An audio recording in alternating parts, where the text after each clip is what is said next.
What's going on, everybody in Luqman Nation? Happy Saturday. It is a special People's Power brunch on a Saturday, early morning. Well, early-ish, at least, for me on a Saturday, because normally I ain't up this early, but I am not only up early this Saturday, but I'm also not at home, as you can see. I am down the country. I'm with my dad. That's it. You should be telling people on the internet where you at. But anyway, I'm down here, yes, in Fayetteville with these folks, my dad, my mom, and my stepmom, Nikita, my mom, Nikita. It's my dad's birthday. It's family weekend. We're down here celebrating, having a good time, really just enjoying the country. Got the pool ready, as you can see back there, fam. We're going to have a good time. There's beautiful Nikita. Just been having a really good time. Really, really thankful that I was able to get down and spend some time with my dad. But there was no way I could pass up a few minutes to talk about the Supreme Court ruling that was just handed down yesterday. Because there's a lot to say, I think, that is not being said, that needs to be said. Now, first of all, let me make it clear. These people who are pushing these laws to take away people's individual rights, whether they personally agree with them or not, they call themselves Christians, they're fascists. They want to use their white supremacist, oppressive, very patriarchal understanding or interpretation of the gospel to control what other people do. That is these very same people who just made this decision, and the hypocrisy is kind of clear. The very same people who just made this decision noted in their decision that at the time the Constitution was written, because this was the basis for their decision, that women didn't have a right to decide what to do with our own bodies under the Constitution. Their argument was that when the Constitution was written, abortion was illegal. Now, I honestly do not know if that was true or not. I suspect it's not true, actually. But I have to check that out. I haven't taken the time to look into that, but I suspect that's a lie. But even if it's true, if that's the argument they're going to use, that when the Constitution was written, abortion was illegal, then when the Constitution was written, women didn't have voting rights either. So that woman, Amy Coney Barrett, sitting on the Supreme Court, she, according to their own reasoning for overturning Roe v. Wade, she shouldn't even be a Supreme Court justice. Hypocrisy number one. Hypocrisy number two, we know what our folks were doing when the Supreme Court was written. We were enslaved. So that Negro, I can't even call him black. He sure ain't an African. That Negro on the Supreme Court, he wouldn't be on the Supreme Court either if we are ruling just on the basis of what was going on in this country when the Supreme Court was, when the Constitution was written. And then, the idea of using your religious faith to determine what other people can do with their lives. Y'all know I'm a Christian. Y'all know I'm a person of faith. So I have my personal beliefs for my personal life. But there is nothing in this Bible that tells me that I get to tell you what to do with your life. That's not my job. That's not it. That's above my pay grade. But that's not what these people believe. So they're not following biblical doctrine. They're not really following constitutional doctrine. This is all about power. It is all about power and ensuring that white men continue to have power in this country. All right. And the other thing I think that we need to talk about that people are not talking about, because people are, rightfully angry at the males on the Supreme Court making this decision. But let's not forget all of the so-called evangelical women who have been behind this push to overturn Roe versus Wade. Because I mean, I have seen it myself in some of the churches I have gone to, and I have asked these people. I'm the same person when I'm not doing this as when I am doing this. I ask these people, so what does someone else being able to control what they do with their reproduction have to do with you? How does it affect you? And they always came back with, well, my tax dollars shouldn't go to fund abortion. And then when I point out to them that your tax dollars actually do not fund abortion, this lie that has been spread among evangelical circles that Planned Parenthood is getting federal funds and they're using it to provide abortions, that's not true. The federal funds that Planned Parenthood received was for women's health care services like mammograms, like well women exams, like pap smears, like what's it called, tests for HPV tests or HIV tests, all of healthcare. I think I can't remember the president who, it was the Hatch Act, I believe, that was passed. I can't remember the president that the Hatch Act was passed that that made it illegal for federal funds to be used for abortion. But people kept telling this lie. I'm telling y'all, it didn't matter what you told people about the truth, but they still believed my tax dollars are going to fund abortion, and that they were not. But a lot of women were pushing this idea, and also using the biblical kind of ideology that a woman's highest place in society is to be a wife and a mother. I mean, that's great. It's wonderful to be a wife. I've experienced that. That was wonderful and fabulous. I have not experienced being a mother. So what does that mean for me and people and women like me who have never had children and who maybe cannot have children? Well, does that mean that God does not see us as valuable?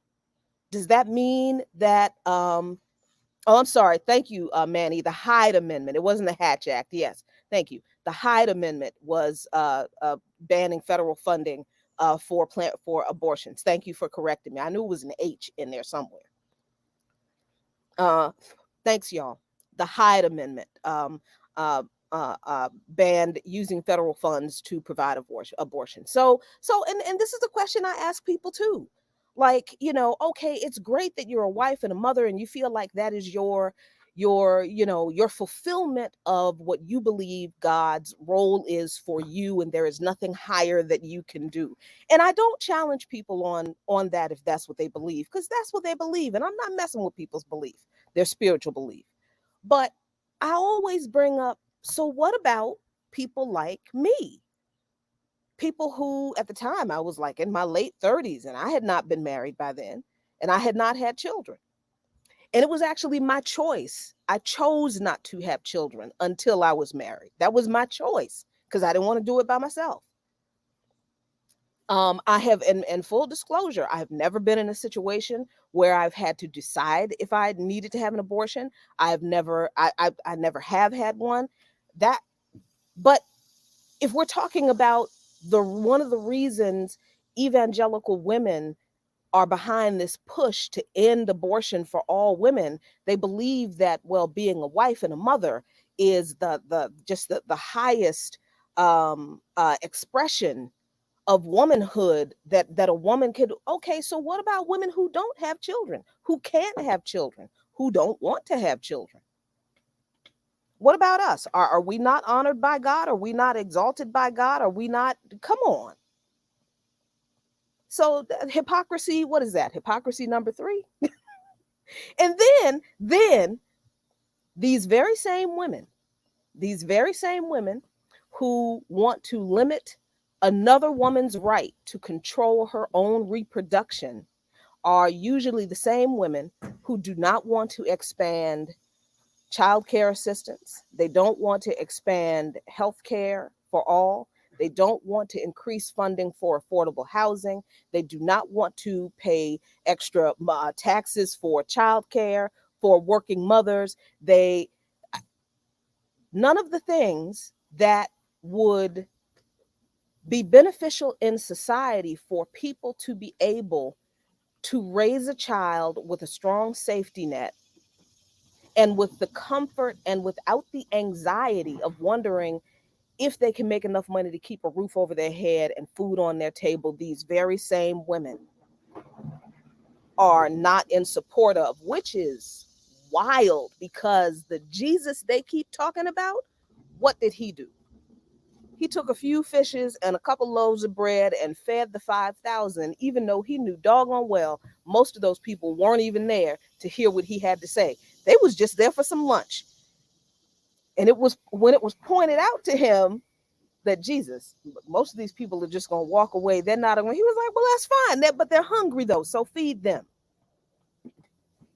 The same Jesus who goes to a wedding at the end of the wedding, after everybody is drunk, everybody done crunked out, had a good time, and sees that the wine is gone and decides, this is not right for the people at a celebration for the beginning of a new life for this couple. This is not the way we do things. So turn the water into wine, and not cheap wine, the best wine.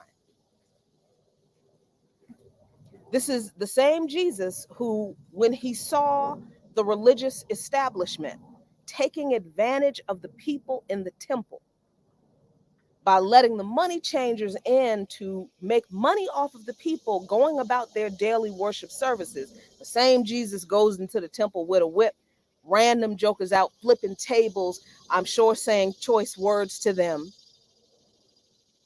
defiling the temple by oppressing and exploiting the people. They never mention how that Jesus gave us the example to provide for everyone in society, to make sure that the least among us in society were provided for. They never talk about that. They always talk about how, the Lord said he will bless you if your quiver is full. So you mean to tell me because my quiver is completely empty and I don't think I have a quiver, the Lord ain't gonna bless me? That's not how I've been living. That's not how I'm fit. So was that hypocrisy number 5, 6? I don't know. I've lost count of the hypocrisies. And again, y'all, this is not to say that I have an issue with people's personal beliefs about abortion.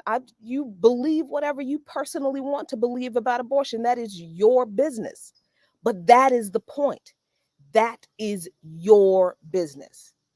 It is not the business of me as a person of faith, a believer in Jesus Christ, a believer in God, to tell someone else what they can and cannot do with their body. Not under the law. No. And that's hypocrisy number, what is that, 7? This mixing so-called Christian faith with the law. Oh no. This country that claims to be a democracy and demonizes countries like Iran for being a dictatorial theocracy. Well, what is the Supreme Court now, except for ruling on behalf of what they claim are biblical doctrines, but actually are really not? So what these people really want to do is turn this country into a theocracy. They've been telling you that since 1776. With all this talk about, the Constitution is divinely ordained. The Constitution is divinely ordained. Now it's not just that the Bible is divinely ordained, but the Constitution that was written by a bunch of rich landowning white men who also owned human beings. God talked to them and said, I'm going to give you special instructions for people. You are my chosen among people. Get out of here. That meant no. So what about the constitutions of all of the other countries in the world where the people have written those constitutions for themselves and reflected what they wanted for themselves? The vast majority of those people around the world, in the global south in particular, and on the continent in particular, who are also deeply religious people. If you look at Venezuela, Cuba, Nicaragua, Honduras, El Salvador, Guatemala, most continents on the on most countries on the continent, those people are deeply religious. I mean, the way this country talks about Venezuela and Cuba, you think everybody's running around. You think there are no churches in those countries. I went to Venezuela and Cuba. I saw several churches, some mosques, and all kinds of expressions. These people are deeply religious. Hugo Chavez has a chapel in the fort where his tomb is.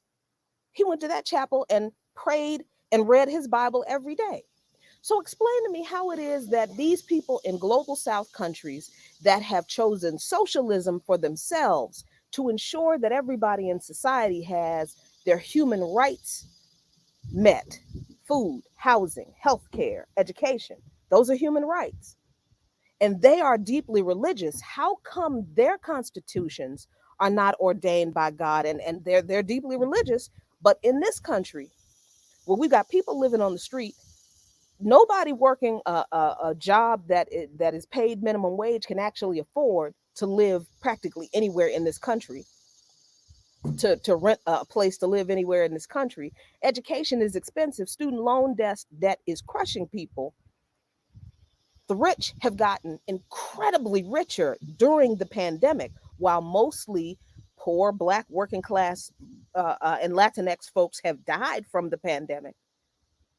But our Constitution is supposed to be ordained by God. Something's not right. I'm not something. Nah. But see, this is, I think, the benefit of actually leaving this country and seeing how other people live in countries where folks in this country's government claim that everybody is so evil and godless and all this kind of. I forget which number hypocrisy I'm on because I'm watching the clock because I want to make sure that I don't step on Doc Jab at 11 o'clock coming through with what I'm sure is going to be a fire show about Beyonce and her ridiculous little single that she just dropped that we talked about on on the Remix Morning Show. That's at 11 o'clock, so I'm not going to step on his time. And then I think the fact that has always been kind of lost in this conversation about reproductive justice, reproductive rights, a woman's right to autonomy over her own body, is that for working class, poor, Black, Latinx, and Indigenous women, we've never had access to healthcare in general. We have never been able to access the health care that we have needed. And it didn't matter what it was. But in particular, but when we're talking about reproductive justice in particular, consider that in this country, and I'm just learning that this is still happening in Canada, but in this country, doctors through the Indian Health Services program used to sterilize Indigenous women after they gave birth without their consent. Like right after they had a baby, the doctors would go in and tie their tubes, perform a tubal ligation or whatever without those women's consent for decades. And it only stopped happening in, I think, the late 70s, the late 1970s, y'all. This is what this government that is now the Supreme Court of this government is said that, oh, we're protecting life. We're ending Roe versus Wade to protect life because there's nothing in the Constitution that says that a woman has a right to decide what she can and cannot do with her body in regard to reproduction. Well, I guess they should know because they've been taking African women's babies since they brought us over here, forcibly breeding African women when the international human trafficking crime against humanity was stopped. The slave trade was stopped, and slaves could no longer, and Africans who were being enslaved could no longer be imported. Then these folks had to wonder, well, dang, how we gonna replenish our stock? Because that's what the enslaved were considered, stock, cattle. So they started breeding like animals. And you know that involved raping little black girls as soon as they had their first menses. Sometimes they would force the black men to rape the little girls. Can you imagine what that did? Can you imagine what that did to our brothers?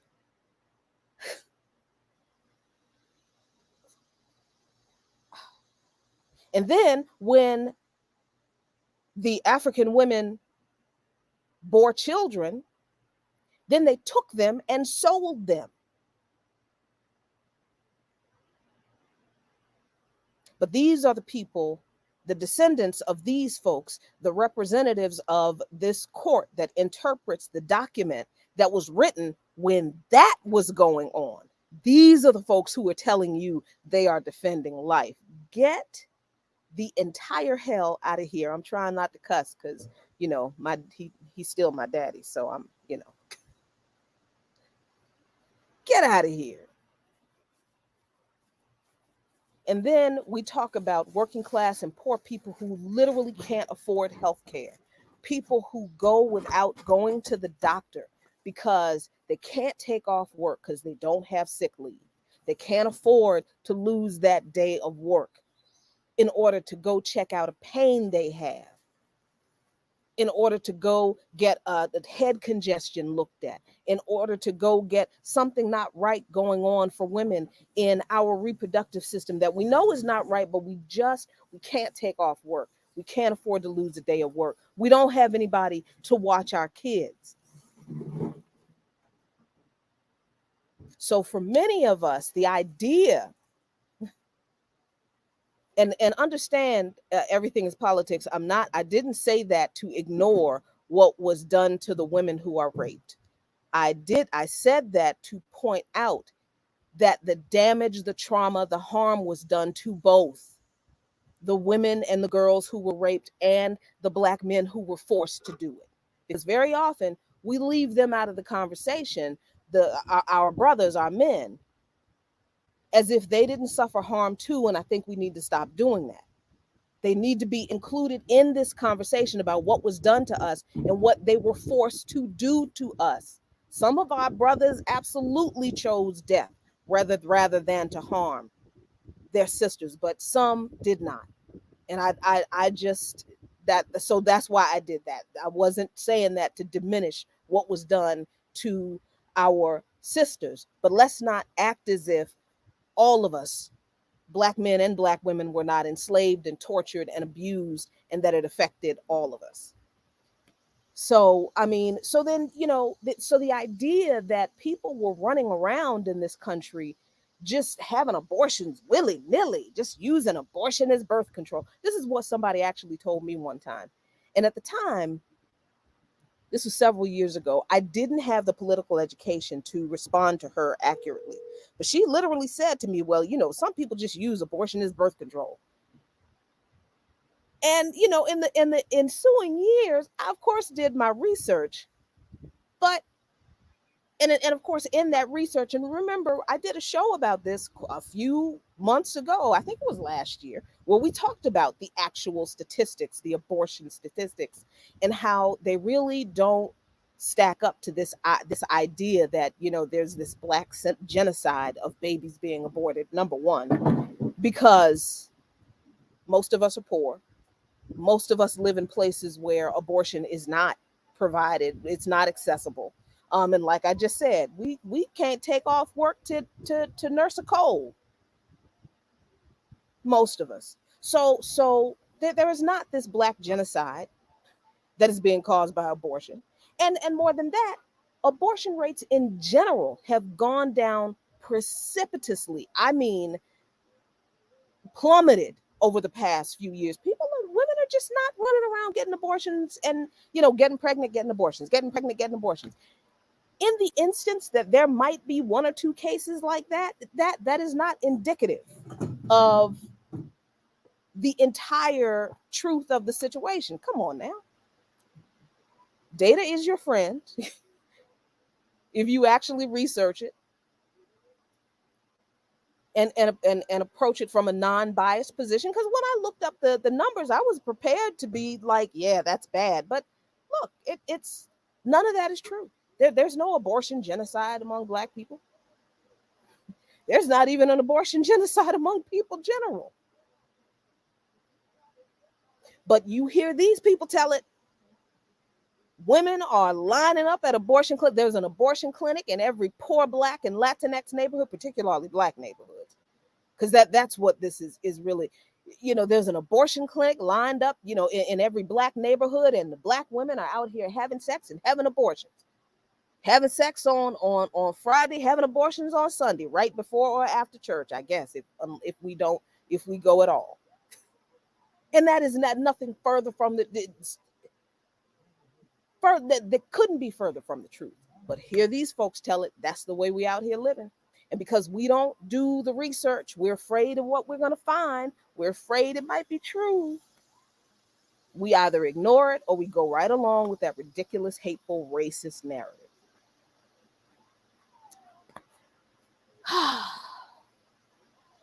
So I mean, I think this. Let me not forget. So for people who are saying, this Supreme Court ruling doesn't have anything to do with me. I've never gotten an abortion. I don't need an abortion. I would never get an abortion. Cool. That's wonderful. Good for you. But it actually does have everything to do with you, because the idea that, number one, we have the right to privacy, and number two, we have the right to control our own bodies. The fact that was taken away, now opens the door to a host of other types of cases where certain rights can be overturned. And Clarence Thomas has already signaled that he wants the court to begin looking at gay marriage and other kinds of cases. So, like I told you, thank you, Monty. The 14th Amendment has everything to do with you. So, what this is going to mean now? Remember, the same Supreme Court this week and last week just issued decisions giving Customs and Border Patrol authority to break in your house and arrest you and beat you and do whatever within 100 miles of the border of the entire United States, north, south, east, and west.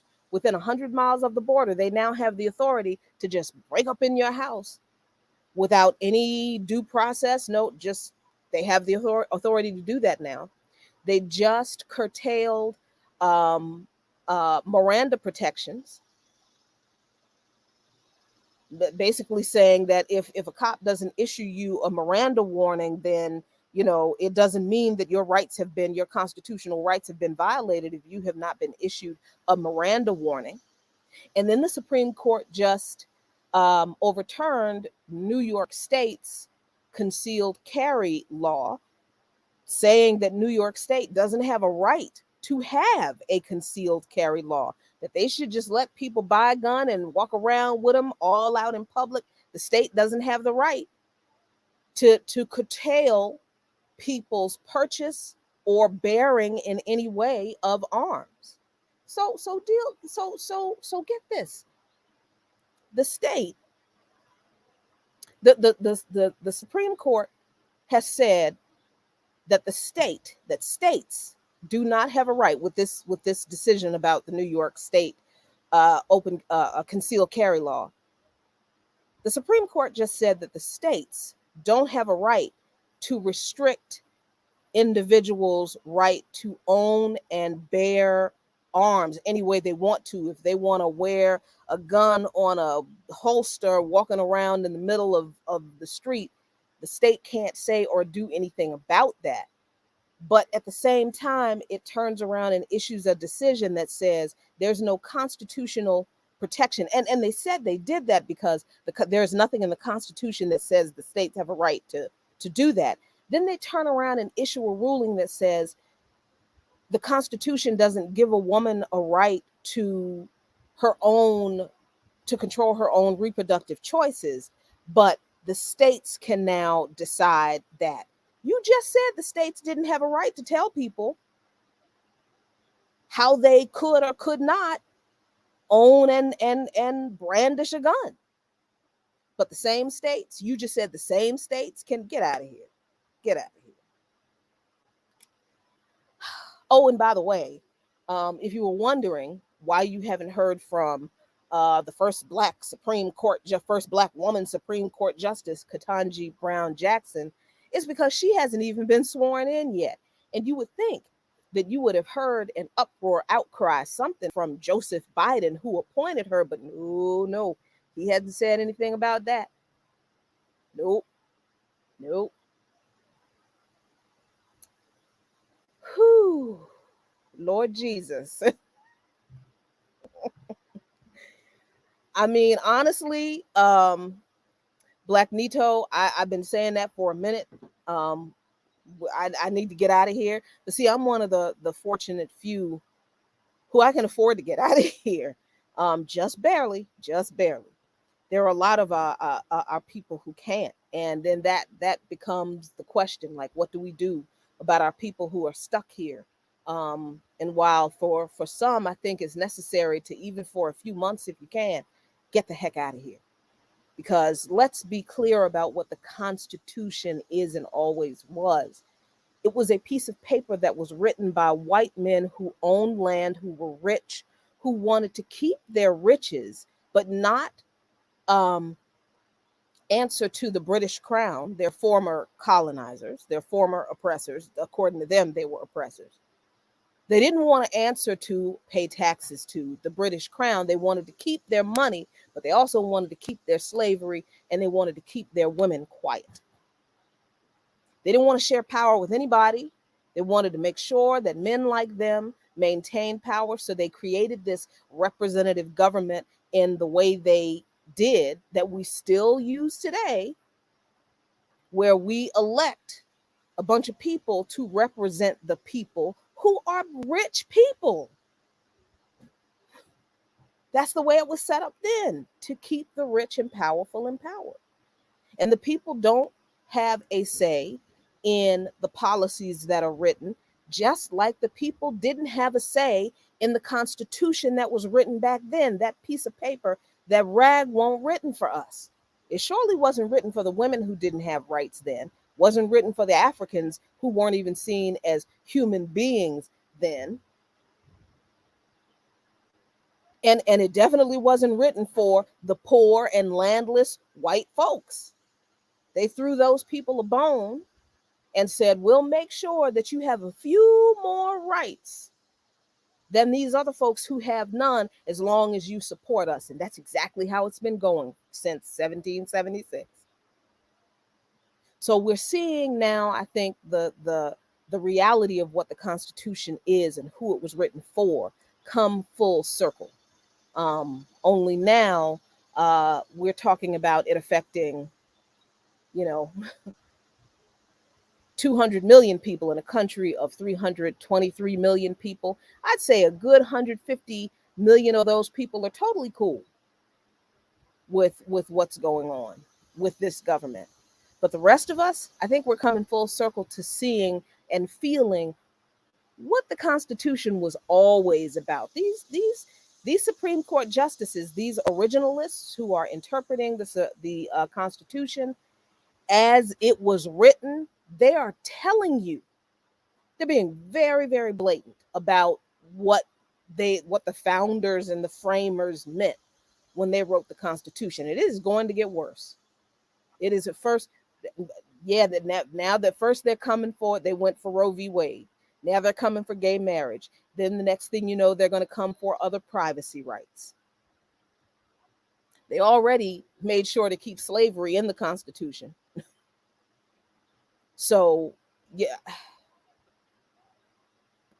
So what do we do? Where do we go from here? What do we do? Because it seems dire. It feels terrible. I know it feels bad. It's terrifying. What do? We organize, organize, organize, organize. The answer to the problem doesn't change. No matter how bad the problem gets, the answer to the problem remains the same. Organize, organize, organize. And let me tell you what's going to happen, by the way. I got 10 minutes, so I really got 8. What's going to happen is the Democrats are going to use this. If you haven't started seeing emails from the Democratic Party, Nancy Pelosi and Democratic congressmen already, they're going to use this as another big old get out the vote effort. Oh, and that's the other thing. That's right. Let me not ignore this before I leave. I know that people want to blame Donald Trump for this because he did appoint Amy Coney Barrett and Brett Kavanaugh to do exactly this. He appointed them to do exactly this, which is why if he's not the Republican nominee, then someone he appoints will be, because, see, Trump supporters will see this as Trump giving them what they wanted. So yeah. But people want to blame this on Trump. This isn't about Trump. This is about Barack Obama and Joe Biden, who had almost 10 years, 2 terms, 8 years, y'all, 8 years to stack the court, exactly like Donald Trump did. But what happened? Barack Obama said to Ruth Bader Ginsburg, you should retire so I can appoint a liberal justice. And this is not to say that they would have been great, but the responsibility for why this has happened really lies at the feet of Barack Obama, who did not press upon Ruth Bader Ginsburg, stop being selfish and looking out for your own self-interest and wanting to uphold your legacy and die on the court and get out the way so we can stack the court to keep the conservatives who will come after, who will absolutely win after win the White House after these 2 terms. No, it was like, oh well, Roe v. Wade and the Supreme Court that are not priorities. That's what Obama said. That's what they said. They were not priorities. So they didn't press Ruth Bader Ginsburg to retire. And when she was asked politely, she said, hell no. I got my legacy to uphold. She died on the court.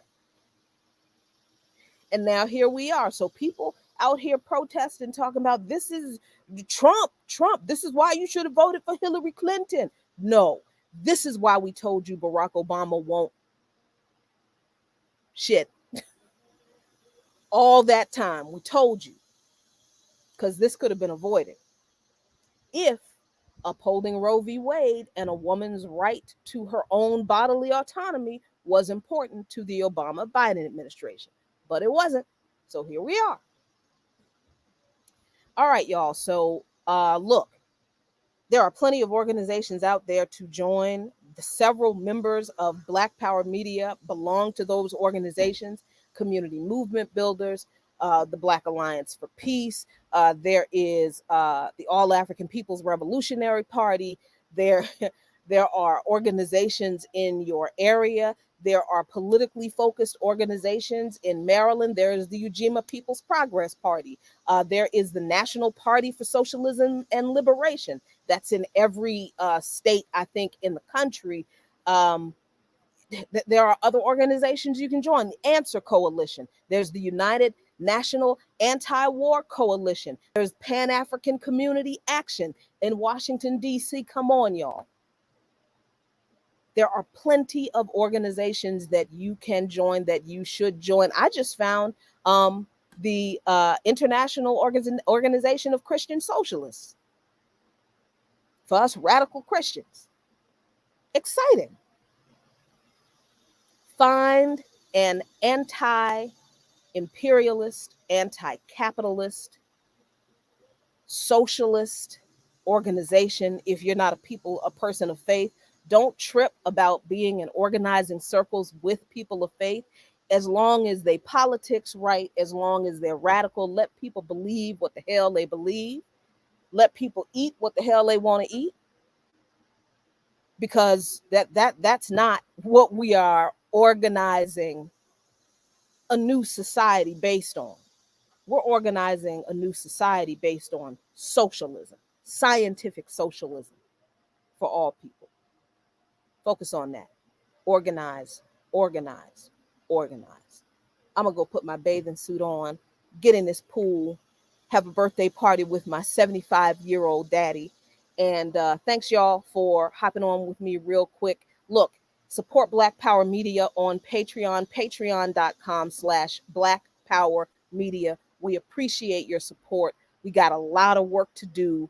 But as always, as usual, a luta continua. The struggle continues, but Victoria acerta. Victory is certain. Peace.